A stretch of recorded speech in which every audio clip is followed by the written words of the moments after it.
Owen Temple right there with Mountain Home. Mornings to Lone Star here at OurLoneStar.com. It is 9 a.m. here on Lone Star Community Radio. That means it's Meet the Candidates time. Hope you guys have been enjoying the music before. I've been changing it up, adding a little newer and older stuff. I'm just trying to have some fun here in the studio in downtown Conroe. Thanks for joining us. We have Nathan Arizoni of Montgomery County Lifestyle with us. Nathan, how are you doing? I'm doing good. I got a question for you. Uh-oh. You said it's 9 a.m. here at Lone Star Internet Radio.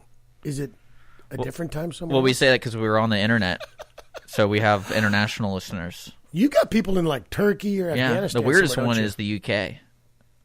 Why is that weird? Because they like Texas country music, and they listen to it. It's really strange. That's cool. But that's why I say that, Nathan. Because we touch, and plus people from Montgomery County don't just live in Montgomery County. They live in other places, especially service people. So we get a lot of service people in the Middle East. Military men and women? Yeah, to hear. They're probably listening for Mr. Cash right here. They tuned in and they heard, Cash. They think he's related to Johnny Cash. I'd seriously doubt that ever happens. But, he's got his own paparazzi. Did you see that lady taking pictures? Yeah, I think everybody has their own paparazzi when they're everybody. when they're running for a campaign. Well, yeah, when they're running for campaign, they are. Yeah, so I mean, we have Philip Cash in the studio. He's running for Constable, precinct number 1. Mr. Cash, good morning. Good morning to you. I got a quick question. Let's just jump right into it.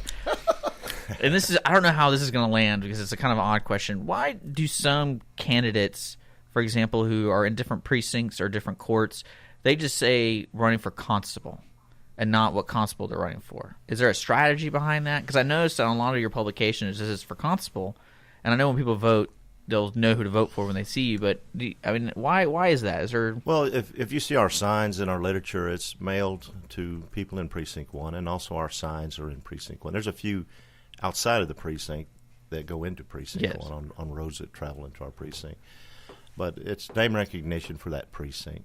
That's why I figured, because everyone kind of knows who you are, I imagine. So it's not a big. I was just wondering because a lot of other people do it too, and I was like, and I'm learning this whole world of the primaries and how many people are running for constable, and I'm like, man, how many total constables are running total, like in all the precincts? Wait a minute now. Remember, we had a guest that was schooling us on that. Do you remember? 5 constables and 4 commissioners. Well, I meant like are running for that position. So we have like. Oh, you mean for like precinct 1? Precinct 1. Holy cow! I think at last count it was 72. No. Everybody that's eligible to vote, I think, is running. Yeah, there's 7 candidates that have put their name in the hat for that position up in Willis. So I say Willis. It's Montgomery. It's the Lake. It's part of Conroe. Well, it's a big deal. So 7 people. I was just wondering that because I always, you see these strategies people have. I almost want to be a campaign manager just to have some fun. Because, I don't know, it just sounds like a horrible job, but because we can't get anyone in here that's a campaign manager. I've asked several of them, and what I found out, a couple of them were afraid that we were wanting them to give out their secrets of what they do and how they do for their people. Yeah. And well, of course, that's what we would want. No. But like you said, the nuts and bolts, the ins and outs, the behind the scenes, just, stuff without, hey, here's how I got my guy out there. So that's not going to happen. Dang it. We got to stick with the Well, hopefully candidates. your campaign managers out there campaigning for you. They're, one of the primary goals is to get you onto shows like this or get you publicated in the Courier or another publication. They have strategies they have to do. Well, that's what I want to talk to them. Maybe we can have a recovery meet the candidates after the fact, and we can. I can learn. Actually, I use this radio station really just to learn. I'm teaching myself about how the community operates, especially in Montgomery County. There's a lot of stuff going on here. But let's focus on Philip Cash. You're online, so if people who are listening right now, if you want to check him out, he's cashforconstable.com. That's cashforconstable.com. He's also on Facebook, Philip Cash for Constable. All the information is there, so if you want to know his background, where he's going, what's going on, it's all right there. We're past the registry time, so everyone's going to get ready to go vote for early voting, and also on March 1st for voting. And you're asking for people's votes. Yes, for sir. Constable Precinct number 1, which is interesting. Like you said, there's 7 people total, Nathan? 7 people. I mean, that's intimidating. As a person running for that, when the registration status stopped for you writing your name on the ballot, when they were told you there were 7 people, what did you think? Well, originally when I've been planning this for several years, but we figured there would be 9 with the open seat. When Don Shumley retired, we figured there would be 9. And there was other ones that started out and dropped out of the race. So I was right on the money when I said 9. So anytime there's an open seat in a big precinct, we'll see a lot of people trying to fill it. We've seen it in the JP races in the past in Precinct 1. Now, is that because the role as constable is an important role, or is it one of those roles as an individual career move that's something people want to do? It's a real important role. Over the years, a lot of people consider the constable their precinct police. I mean, the sheriff's department covers the whole county. The constable is a piece of pie. They're the slice of pie for that part of the county, and a good constable will have community relations where the people know to call him on minor stuff or stuff that they need personal attention on, because the sheriff's department is so busy. I've worked for 3 sheriffs, and I can tell you the sheriff's department is busy. They run calls 24/7. Yeah, the network between all the officers within the cities and also with the precincts and with the sheriff, it's amazing to me how y'all can work efficiently together. But that's what the beauty of technology is these days, and talking to a lot of people running for sheriff and how important that communication between all the departments is, especially for y'all's duty, because the constable's duty is regulated by what that precinct needs, in a sense, right? Yes, and Commissioner's Court also gives some of the constables more responsibilities than we have 2 of the constables do livestock. Precinct 1 does the lake and mental health. So the constables get other duties besides their normal duties. So if you don't mind, let's remind the listeners of what area is Precinct 1, and also what services are currently being enforced not enforced, but being used, or things with. Precinct 1 is the northwest part of the county. It starts in Dobbin, right at the county line, and comes into Conroe around the 336 loop and north on the west side of the airport. It's a big precinct. Covers all the lake area in Montgomery County, everything on 105 on the west side. So you got a lot of residents. You have a lot of businesses, new businesses. And a lot of tourists, too. A lot of tourists in the summertime and the warmer months, which, we had a 80-degree day last weekend. So summers and springs here, 8 or 9 months out of the year, which we're lucky with that. The Precinct 1 constable, when you go out on the lake, they have the lake patrol. They work with the San Jacinto River Authority, patrolling the lake. They also deal with other issues with the River Authority. They provide security on the dam and the water treatment plant that's currently being built on the lake. They also do other issues with people doing construction on the lake without permits from the San Jacinto River Authority. They're the governing body for the water. Okay. So they have rules, and if you do stuff on the lake, you have to get permission and permits from them. They're also part of the ICAC, the Internet Crimes Against Children. That's a very, very good program. Several of the constables and the district attorney have a group that just targets people that want to affect our children through the Internet. And they've been very successful with that. And that's a good program, and I'm 100% behind it. They also handle the mental health for the entire county. If someone needs to be transported to a mental health facility, the constable's office takes care of that, not just for the county, but for any agency in the county.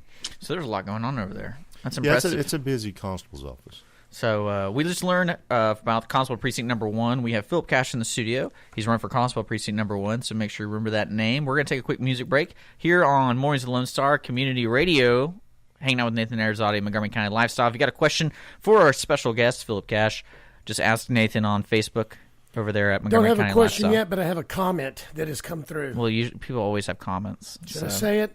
Well, wait. We're going to tease it. How about that? You stick around. We're going to listen to music. Here's some Jonathan Mitchell right here. She's My Whole World. You're listening to Mornings with Lone Star on Lone Star Community Radio here in downtown Conroe. Hi, this is Joyce over at the Corner Pub in downtown Conroe. We're located across from the courthouse at 302 North Main. I just wanted to tell you that we are now carrying a large selection of craft beer, along with all your old favorites to quench your thirst. Our deli is featuring a new pub sub, loaded with bacon, roast beef, turkey, spicy mustard, lettuce, tomato, all on a warm sub bun. We're open weekdays 11 a.m. to 2 a.m., on Saturdays 6 p.m. to 2 a.m. And as always, live music each evening for your listening pleasure. Brad Paisley right there. Perfect Storm. Lone Star Internet Radio here at irlonestar.com. Lone Star Community Radio. Hanging out with Nathan Arizati of Montgomery County Lifestyle. Having a good time. I'm having some fun today, dude. Oh, that's nice. I was just fixing to say Yeah. there's some deadgum good music. Folks, if you're tuning in for all the Meet the Candidate stuff, deadgummit, come back every day, all day. This is 24 hours. This is some good deadgum community radio here. Yeah, we're very excited here and having a good time, and we're hopefully going to be on FM soon. So there's some of that plans being laid down in the future in March, April time. But we'll update everybody on the official things and things like that. But right now, it's Meet the Candidates, which is focused on the folks who are running for a candidate spot or a local citizen or local already government person, I guess, in position that wants to come in and talk about what's going on in Montgomery County, because Montgomery County is growing, and Lone Star Internet Radio, Lone Star Community Radio, is the Montgomery County community radio station, so it's important for us to get this information out there. We got somebody running for Constable. That's right, and he's in the studio right now. Cash for Constable. Precinct 1. Precinct 1, Philip Cash with one L. That kind of, man, that's a good smooth roll there. There we go. But he's running for Constable Precinct number 1, which is a pretty big precinct, especially including the lake. And there's a lot of important things that happen on the lake, and somebody needs to look over it. So the Constable does. Sure. And we just learned about what exactly the Constable Office Precinct 1 does. And now we're going to move into more of who Philip Cash is. So if you don't mind, give us your background. Are you even an officer of the law? Sure. Oh, you are? Okay, good. I figured that was a requirement. Well, I started my career, I went through the Harris County Sheriff's Academy and graduated in June of 1988. Shortly thereafter, I was hired by Sheriff Joe Corley and started my career in the first part of 89. I worked for Sheriff Corley, then I worked for Sheriff, Tommy Gage was voted in 2005, and Guy Williams was the sheriff between Corley and Gage. I worked for 3 sheriffs, accumulated about a little over 3,200, close to 3,300 hours of training, law enforcement certified training. Also, 700 of those hours are management and leadership schools. I was selected to attend 2 really good schools that are less than 1% of law enforcement gets to attend around the world. One is the FBI National Academy, which is a mid-level management, upper-level management training course put on in Quantico, Virginia by the FBI. And they bring in associates from all over the world that are law enforcement people and to teach them management skills. Also was selected to attend the International Drug Unit Commanders Academy, which is also in Quantico, but the Drug Enforcement Agency puts it on. So I've had some really great training provided by outside agencies on management-specific issues. I've been the commander of the Montgomery County SIU, which is a Special Investigations Unit, for starting my 11th year. We handle all the narcotics, vice, special crimes, violent prison gangs, a lot of issues we have on our streets here in Montgomery County. I work in the neighborhoods from one end of the county to the other, and also in the surrounding counties, wherever we get a lead or wherever issue needs to be resolved. So with all those, I guess, the classes and the hours and the experience, you feel you're qualified to run for Constable? Yeah, when you go to training, if you take what they teach you and bring it back and put it to use, I think I've done that. I've been a very successful supervisor. We've been doing statistical stuff in our office since it's been in office. But in the last 10 years under my command, just in Montgomery County, we've removed over $40 million worth of drugs off the streets that were in our neighborhoods. We've also seized close to $6 million in assets and houses and vehicles. We're punishing the drug dealers. Don't come to Montgomery County. That's been my philosophy. I've been a narcotics agent since 1992. I'm probably the longest narcotics agent ever in the history of Montgomery County Sheriff's Department. Part of my time was undercover. Now, since 2005, I've been a supervisor. So I've had a history of working in our neighborhoods to try to resolve a drug problem. But we do a lot of other stuff. I've been involved in capital murder investigations, like I said, violent gangs. A recent press release we did, we were able to put 73 of the Aryan Brotherhood of Texas gang members in federal prison, a lot of them for life. So it was a very good investigation that started here and lasted several years, and we were very successful in targeting a very violent street gang here in Montgomery County. Well, what's interesting about that history and how serious the tone of the things you do currently for the sheriff's office, and especially with the growth of the county, what made you want to run for constable? I mean, is it just a kind of a change of pace, or? Well, yeah, there's a lot of reasons. The first reason is Don Chumley, our current constable, is retiring, and that leaves a vacancy. I've been asked by people in the community. They actually started about 4 years ago asking me, when Don retires, we would like to see you run the Precinct 1 Constable's office. They know what I've done for the community. They've seen my leadership capabilities, and they want that in Precinct 1. So I've been blessed with supporters and family, and even my endorsements are just coming in every day. But our Sheriff Tommy Gage has endorsed me. Precinct 1 Commissioner Mike Metters has endorsed me. The sheriffs from San Jacinto County and Walker County have openly endorsed me. The Constable David Hill has endorsed me. The Montgomery County Law Enforcement Association has endorsed me. The Willis and Conroe Firefighters Associations have both endorsed me. They've seen my leadership capabilities and how I work in the community, and I've worked with all these agencies, and they've endorsed me publicly, and there's a lot more. They come in every day, but they understand the problems. No one knows the problems better than a civil servant, whether they're a fireman, a policeman. They're out on the streets every day. They know what the problems are in our community, and they see a candidate they think can win, and they see a candidate that will do the right thing as Precinct 1 Constable. Is this your first time ever running for an elected position? Yes, it is.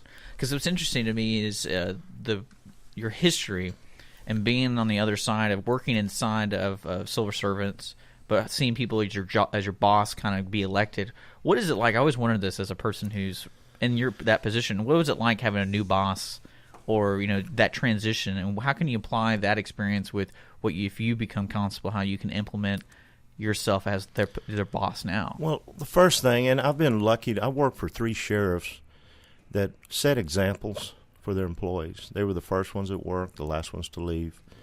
Tommy Gage is probably the hardest working sheriff I've ever been around. He's there all the time, and he's always, to me, he goes 20 hours a day. I don't know how he does it, but he does it.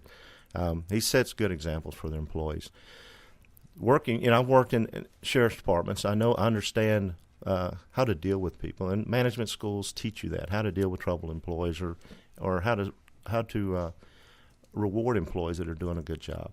But the main thing is training and knowledge. You take your knowledge and you train your employees. You give them a mission and a vision, and you follow that vision, and you have to empower them to do a good job, and you have to manage them to do a good job.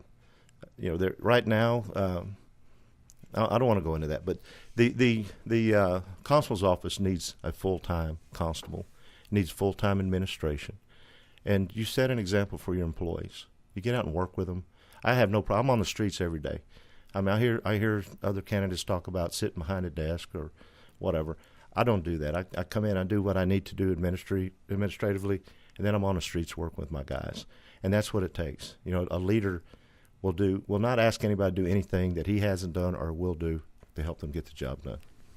Well, one thing, we're going to take a quick break too, but when we come back, if you don't mind, because you're taking over a role like an empty seat, and it's always interesting to see a candidate and what their position is on that seat. If the last guy was just as good or better than you are, a lot of people say that if it's like you said, it's a good constable.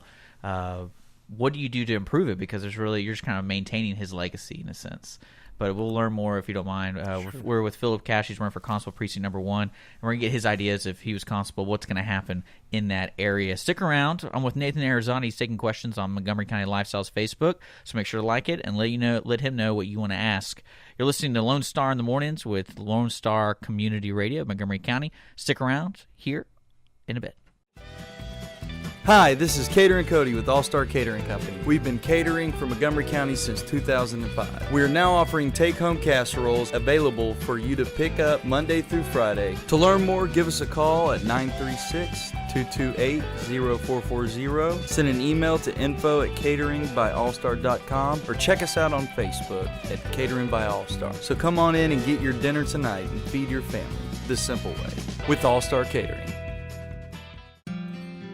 Ever heard the term time is money? Well, at Marshall & Brown Accounting, they'll maximize your time and deliver real-time results, taking away the confusion and stress of protecting your valuable financial assets. Marshall & Brown Accounting will take that old shoebox full of receipts and provide you with a real-time, cloud-based, viable solution. Contact Marshall & Brown Accounting today at 832-412-7122 or visit Marshall & Brown Accounting at marshallandbrown.com.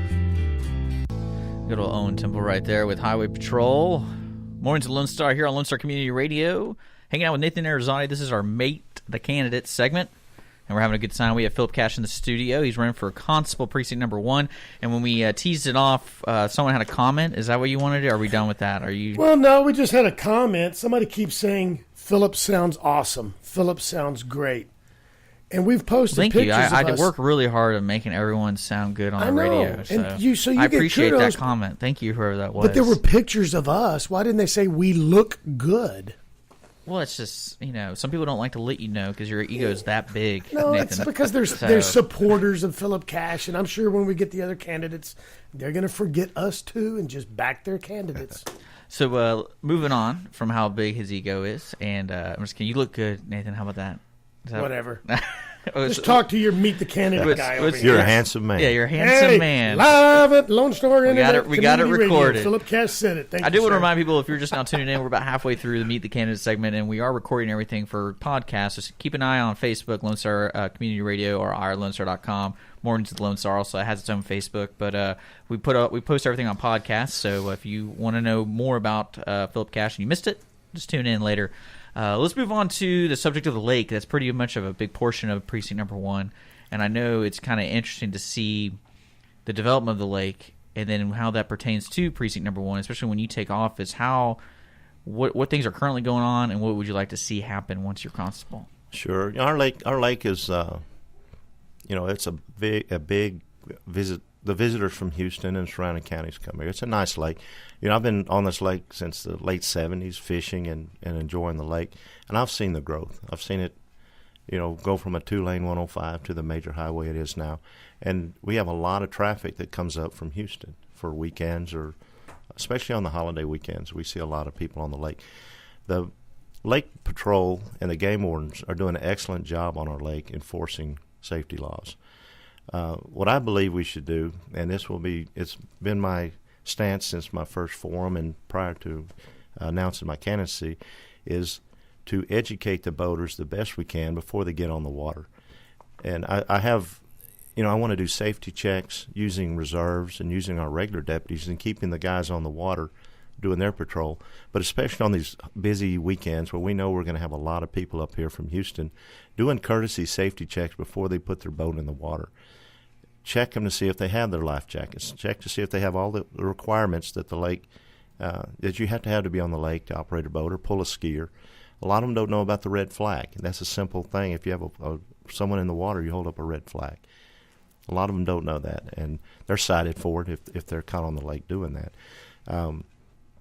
The educating them on, a big problem is, and that's not just on Lake Conroe, but every body of water is the DWI's boating while intoxicated. A designated driver. They need a designated driver on the lake. They go out on the lake all day and start drinking early, and they continue drinking all day. That's been a problem. But it's not also a problem on boat accidents, but it's another thing we have to deal with on the lake.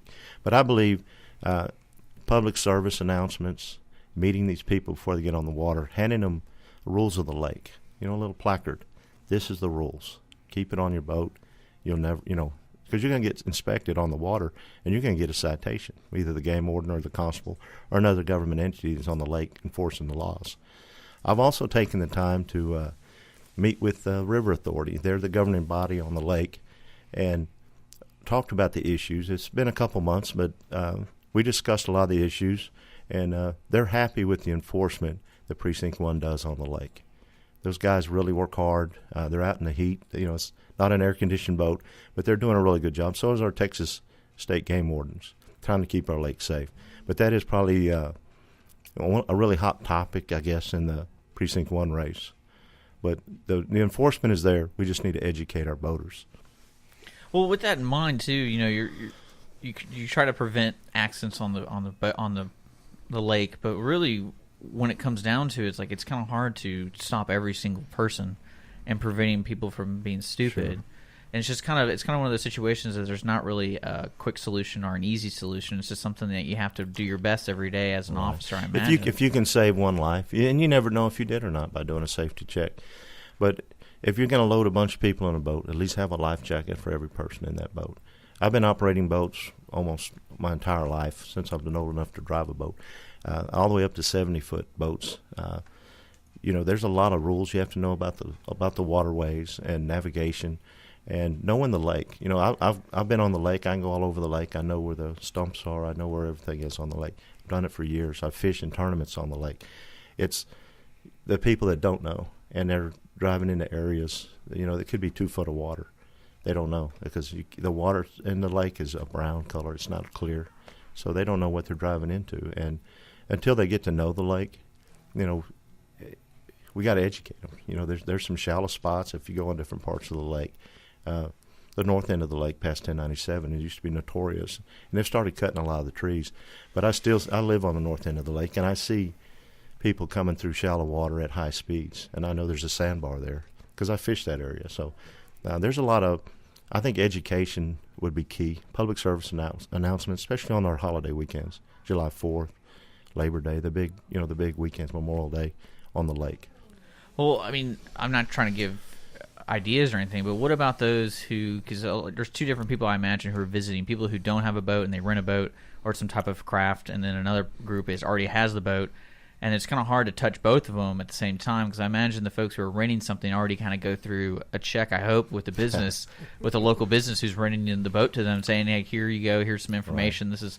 And hopefully they kind of make everyone have life jackets when they're renting boats from them on a liability sense. But those who are visiting, you say like public service announcements, how do you get that in front of people? Because without just sitting by the public loading docks and just having an officer always there just handing the stuff out. Well, the press, the media, the newspapers, the radio stations, mm-hmm. the TV stations in Houston. Well, if you contact them and say, hey, we want to do a public service announcement about safety on the lake, I've never heard of none of them not cooperating. They'll make a little segment and say, hey, this is going on. This is a deadly lake. It's a great lake. We just, we're close to Houston. Houston's one of the biggest cities in the United States, so we get a lot of people up here from Houston. They have weekend homes, and they just come up for the weekend, rent boats, like you said, and they don't understand the lake. When I said they don't understand, they don't know the lake. Well, what's interesting to me about how boating laws work is they're very kind of loose, because if you're of age of driving, you can drive a boat, from what I understand, correct? Right, and there's a required course that underage people have to take. But even if you're overage, if you're above 16, I don't like driving boats personally because they're too hard for me to handle, and I can't, especially trying to park a boat. That's the craziest thing I've ever done, and I'm like, it's too much tension. I can't do this. Can I throw you a rope and you pull me in? Because I'm not trying to come up at all with that because I'll break something. Well, they are, they don't stop like a car. Yeah. Once you're up to speed, and a lot of times, and I boat a lot, so I know if you try to reverse it really fast, the motor will shut off. It's then you're stuck with no power. Loading boats is really critical. You tear an expensive boat up trying to get it on a trailer. Yeah, it takes some experience. Well, especially as an officer trying to regulate. I mean, it's just, I bet you guys are like, who's this idiot? Stuff like that all the time. Well, you'll see in the spring, and I'm friends with all the guys on the lake, and even my daughter and my son-in-law are part of Precinct 1 Search and Recovery. They go out when there are victims on the lake mm-hmm. looking for the victims. But in the springtime, a lot of people will buy these jet skis, or whatever you want to call them, water bikes, jet skis, and they've never rode one in their life. And some of these things will do 80 miles an hour from the factory. I mean, you get on them, and they don't stop either. I mean, That's when nice. you get up to speed, and they try to jump in the wakes of boats, and sometimes they get too close to these boats, and they don't understand the basics of nautical safety. That's why we want to try to educate them. Well, it sounds like you got a big task there Sure. as Constable. Outside the lake, though, we're going to take a quick music break, too, when we get back, and we're going to close up the segment. I want to talk more about outside the lake, especially responsibilities you feel the constable should be enforcing and things like that. How to actually, especially a lot of big theme, I think Nathan would agree, is the community policing. That's kind of a newer thing in the entire country because policing is a hot topic a lot, especially in high density areas of people. So when we come back, if you don't mind. That, and also a lot of the constables have different varying degrees on what they talk about the serving, not warrants, but just civil service, civil process. It's interesting to see how one candidate puts it bigger than the other, mm-hmm. more or less, whatever. So that would be cool too. Well, that's what comes down to the management role of a constable. So it's an interesting dynamic. This job as constable, and Philip Cash is asking for your vote. on voting day. Philip Cash for Constable. You can visit him online, cashforconstable.com. We're going to take a quick music break. So when we come back, we'll learn a little bit more and close out Meet the Candidate segment on Mornings with Lone Star. Here's some Kylie Frey with Rodeo Man. You're listening to Mornings with Lone Star, Montgomery County's community radio station here at Lone Star Community Radio. The caring professionals at Mona Laser Med Spa want to reveal your unique natural beauty with a customized treatment plan. Specializing in cosmetic laser resurfacing, chemical peels, and the popular skin pen procedure, Mona Laser Med Spa's low, affordable prices for Botox and fillers is guaranteed to put a smile on your face. 832-930-1650. Online at mona-laser.com. 13843 Highway 105. Mona Laser Med Spa. Just a little while. You're listening to Meet the Candidates, Mornings with Lone Star. Philip Cash is in the studio. We're going to be wrapping this up right before the Cindy Cochran Show. Just to remind you, she'll be in at 10 a.m. talking about the Super Bowl and all that good stuff, so stick around here. But right now, Philip Cash, we're going to be talking about Constable Precinct number 1, and he's running for it. And I want to know, outside the lake, a little bit more responsibilities he feels that area can use some benefits with his leadership, and also let him just kind of let you guys know who he is and what he represents. So, Philip, it's your microphone. Well, there's another responsibility that the constable's office tasked with at Precinct 1 is mental health. And we have a deputy there, one of the supervisors, that's trained the employees. I mean, he's had the training to be a instructor. So one of my goals as constable is from the constable all the way to the lowest deputy there to be trained in mental health and certified in mental health, where we can respond to that issue. If a mental health officer is not available, that one of the other deputies can step up and take his job. These people that they're dealing with don't need to go into the criminal system. They need to go into the where they need to get the proper treatment, proper facility. A lot of times, our SWAT teams are called out from Conroe or the Sheriff's Department, and our hostage negotiating teams to deal with people that are having a crisis. And a lot of times it's a mental crisis. I would like to work with these agencies and have a deputy respond when that's happening, to be able to take charge of that person if he needs to go straight to a facility and keep him out of our criminal justice system. Sometimes you have to put them in the system because they committed a crime. Sometimes they're just holding themselves hostage. They're having an issue. That's another, I'm very, if we're going to be tasked with that job at Precinct 1, like Martin Luther King said, whatever job you have, you be the best at that job. Or you're a street sweeper or the president, you're the best at your job. And I think that would be a great thing for Precinct 1. Also on serving process, that's a primary job is to serve the civil process. You have to train your employees that serve civil process to do it legally, because it is a liability for the county if they do something wrong with the civil process. The deputies need to be trained and cross-trained again, but I also want to cross-train the civil deputies to do criminal law. When they're not serving papers, I want them in our neighborhoods being proactive, working with our patrol districts, our city police that cover Precinct 1. When they're having issues, whether it's burglaries during the day or car burglaries at night, work those neighborhoods with them, not just the neighborhoods that pay for extra protection, but all the neighborhoods in our community. If they're done with their primary job, we have something else they can do to protect our citizens. It's brought up a lot in warrants, Class C warrants from the constable's office. Those are warrants that need to be served every day. There's a process. If you want to do a roundup, you get with the justice of the peace, you schedule it with them, you talk to the jail, and you can run these people through the justice of the peace court instead of bringing them to the jail. If they're booked in the jail, it's usually an in and out process. Their PR bond, they're not housed there for weeks. They're going to jail for a few hours and they get kicked out. It's usually a PR process. Now they have to appear in court again. If they don't, they get another warrant. The warrants will always be there. It's are you actively trying to serve them? That's one of the issues we hear in Precinct 1 and the other constable races. Are they trying to serve warrants? The easiest way to serve warrants is do traffic stops, be more proactive in the community, and run these people for warrants. If they're sitting on 10 warrants, usually a violator that has a lot of warrants is going to violate again. If you stop them on traffic, you can clear that warrant. Also, we're using an analyst, to help find these people. It's a good thing to have a criminal analyst that helps help find these people that are absconding. Well, it's Philip Cash for Constable. Thank you so much for coming in this morning and talking with us on Meet the Candidates, and we wish you luck. Don't forget, early voting starts in 2 weeks, and voting is on March 1st. More information about Philip Cash, cashforconstable.com, or Facebook. Cash for Constable on Facebook. Nathan, it's good to see you again, and we'll see you on Monday. Who's our guest for Monday? Yeah, let's remind everybody, not only this podcast will come out, so share it if you're a Cash supporter, but everybody we've had on the show, podcasts have come out. I've got a few to get out. Supporters, go listen to it, share it with your friends. This is about your voice. On Monday, we have candidate Tim Hayes, candidate for Constable over in East County, Precinct 4. And on Tuesday, we have the effervescent and the long-standing 50-year head of the Republican Party, Dr. Wally Wilkerson. And then Wednesday, we have Kim Franklin, candidate for Constable Precinct 1. Thursday, we have Charlie Riley, who is the commissioner over there in the Magnolia area.